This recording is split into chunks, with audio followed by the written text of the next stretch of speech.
சாதனைக்கு சொந்தக்காரர்களையும் இந்த படத்தை சரித்திர படமாக மாற்றப் போகும் மீடியா நண்பர்களுக்கும் என் இதயம் தொட்ட வணக்கங்கள், வாழ்த்துக்கள்.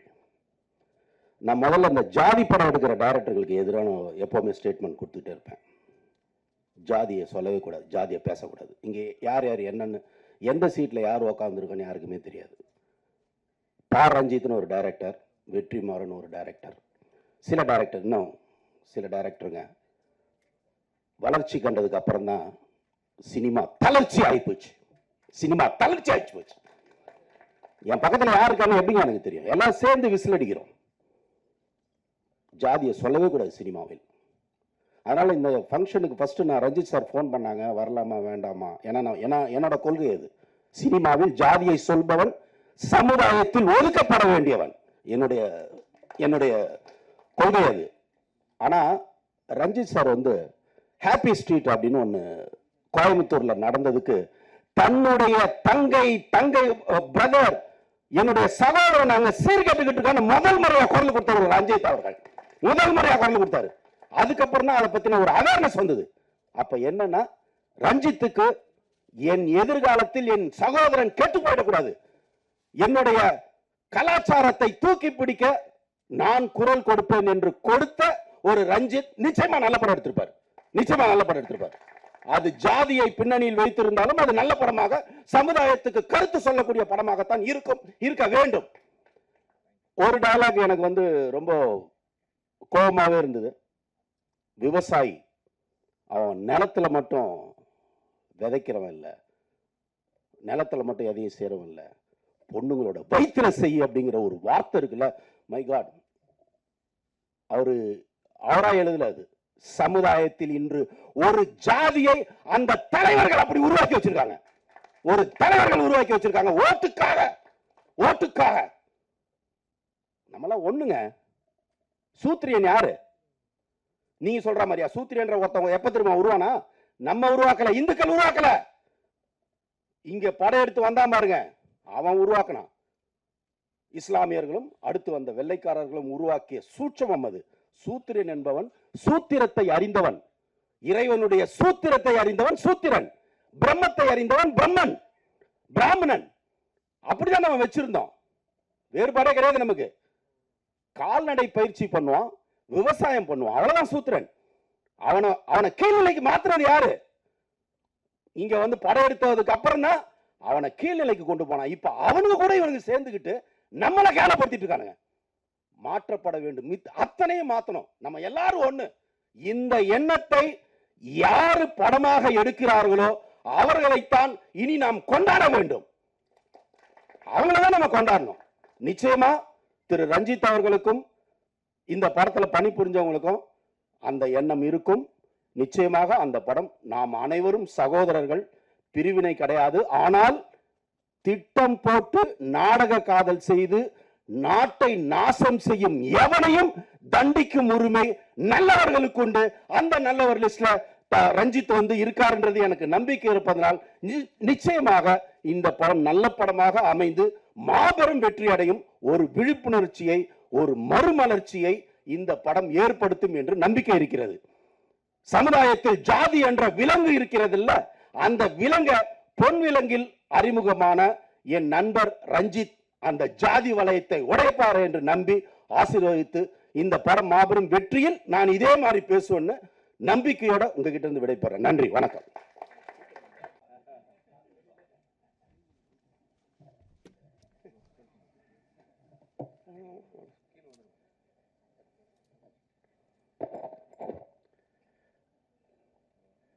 சார் சீட்டை காவி பார்த்து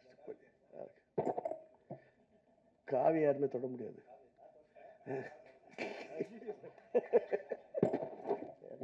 காவியோட பவர் அப்படி. அனைத்து பத்திரிகை நண்பர்களுக்கும் மேடையில் அமர்ந்திருக்கும் ஜாம்பவர்களுக்கும் என் முதல் கண் வணக்கத்தை தெரிவித்துக் கொள்கிறேன். உழைப்பு என்பது எவ்வளவு பெரிய விஷயம் என்பது இப்பதான் தெரிகிறது. யாருமே ஒரு இடத்தை சாதாரண எட்டிவிட முடியாது. ஏன்னா எனக்கு அன்பு மாமா மாப்பிள்ளை ரஞ்சித். அவரை பார்க்கும்போது என்னோட பழைய 86, 87 நினைவுகள் வருது. நான் அவங்கள ரொம்ப கடிக்கல மாட்டேன். ஒரு 2 நிமிஷம் முடிச்சிடறேன், 1 நிமிஷம் முடிச்சிடறேன். நானே சேரன், ஆர்வி நண்பன், தேனப்பன் ஒன்றாக அந்த 25வது சன்னதி வெங்கீஸ்வரர் கோயில் முன்னாடி அப்படியே டீ சாப்பிட்டுட்டு ஒரு காலத்தில் நாங்களும் இப்படி பெரிய லெவலில் வர முடியுமா இயங்கி காலங்கள் நிறைய உண்டு. அப்போதெல்லாம் எங்களுக்கு ரொம்ப எனக்காகவும் சேர்ந்துக்காகவும் தேனப்பன் ஒரு ஓட்ட ஒரு டிவிஎஸ் 50, நமக்கு ஒரு பாடாடி போனோம் கவாசிக்கு பஜாஜ், இயக்குனர் என்ன மாப்பிள்ள, அவர் ஒரு மாப்பிள்ள தான் சேரன் அவர்கள். இவர் மட்டும் தான் புல்லட்டில் வருவார். அவர் ஒரு ஒரிஜினல் பேர் செந்தில், ஆக்சுவலி மாப்பிள்ளை பேர். அப்போது எங்களுக்கு மிகப்பெரிய அடைக்கலம் கொடுத்தது அந்த அம்மாவும் அவருடைய தந்தை தான். எங்களுக்கும் அப்பா அம்மா மாதிரி அவர். அந்த விஷயத்தை கண்டிப்பாக உங்கள்கிட்ட சொல்லணும். அவ்வளோ ஒரு கவுண்டர்னா வருவாரா எதிர்பார்த்துருப்போம். நான் ஈவினிங் ஏதாவது கிடைக்கும் சாப்பிட போகலாம், எங்கேயாவது அந்தளவுக்கு ஒரு பாசமிக்க ஒரு ரஞ்சித் மாமான்றது அவர் குடும்பமே எனக்கு அப்படி போயிடுச்சு. அம்மாவும் சரி அப்பாவும் சரி அவ்வளவு ஒரு விஷயம். அவங்க அப்பா நான் போய் இவரோட பைக்கில் பிக்கப் பண்ண போகும்போது அவங்க அப்பா சொல்வார், கண்ணே ஏமா 100 ரூபா பத்தாது, பிள்ளைங்க 2 பேர் கூட வந்திருக்காங்களே, கூட 100 ரூபா கொடுத்து அனுப்புன்னு சொல்லுவார் அவங்க அப்பா. அவ்வளோ பெரிய ஒரு பெரிய மகான் அது. அதை நான் இப்போ நான் தெரியப்படுத்துகிறேன். ஏன்னா நாங்கள் அந்தளவுக்கு இது இதோட ஃபங்க்ஷன் எங்கிட்ட அவர் சொல்லும்போது, மாமா நம்ம ஃபங்க்ஷன் ஐயோ எங்கே இருந்தாலும் வந்துடும், கவலைப்படாது, எந்த இந்தியாவில் எங்கே இருந்தாலும் நான் வந்துடுவேன், அதை பற்றி கவலைப்படாதீங்க, பத்திரிக்கையில் எனக்கு ஒன்று வேணும், வாட்ஸ்அப்பில். அந்த வாட்ஸ்அப் ஓப்பனி பார்க்கும்போது அந்த டைம் போடல, அப்புறம் அந்த தேட்டர் என் போடல, கார் ரொம்ப டென்ஷன் ஆகிட்ட முடிச்சு கொஞ்சம் நைட் கொஞ்சம் ஒர்க் இருந்து முடிச்சு கடந்து எங்கே மாமாண்ணா அதை வந்துருங்க மாமாண்ணா, அதனால் வேகமாக வந்தேன். ஸோ இன்னொரு விஷயம், நான் அந்த படத்தோட ட்ரெய்லர் பார்க்கும்போது ரொம்ப பிரமாதமாக இருக்கிறது.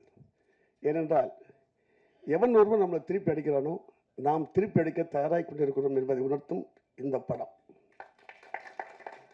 ஏன்னா எல்லாருமே நசுக்கிறாங்க பிதுக்குறாங்கன்னு சொல்லிட்டே இருக்காங்க. நாங்கள் இதுவரைக்கும் சினிமாவில் யாரும் நசுக்கவும் இல்லை பிதுக்கவும் இல்லை. நீங்கள் பிதுக்கினால் நாங்கள் நசுக்குவோம்.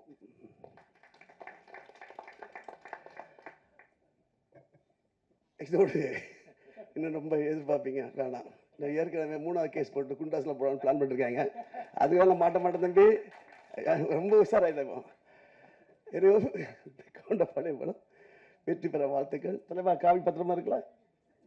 ஓகே, ஜெய் ஹிந்த், பாரத் மாதா ஜெய்.